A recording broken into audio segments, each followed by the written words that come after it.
अस्सलाम वालेकुम दोस्तों, मां तव्हांजो मेहरबान अमीर बच्चू अवां ॾिसी रहिया आहियो एबीएस जत स्टूडियो ऐं असीं हींअर तेवरनि सां जेके वण आहिनि उन तेवरनि जे वणनि में गॾु आहियूं।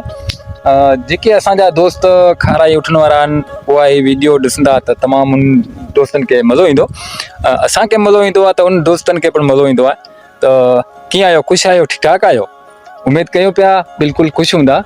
तमामु हींअर गर्मी घणी आहे ऐं बादल पिणु नज़र अची रहिया आहिनि ऐं तेवरनि जा वॾा वॾा वण पिणु नज़र अची रहिया आहिनि।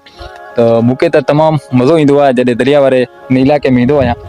त पुराणा इहे असांजा पट ऐं पुराणा असांजा जेके रहणियूं कहिड़ियूं हुयूं उहा हाणे चेंज थी वियूं आहिनि। पण फ़िलहालु त हींअर असां खाराई जेके उठण वारा तमामु दरिया जो पटो आहे उहो वरी रहण जो पसंदि कंदा आहिनि। त तव्हांखे इहो नज़ारो कहिड़ो लॻो? एबीएस जत स्टूडियो खे तमामु ऐं लाइक कयो, फॉलो कयो ऐं कॉमेंट कयो त असांखे असांजा वीडिया उहा जे तरफ़ कहिड़ा लॻनि था। त वॾी महिरबानी।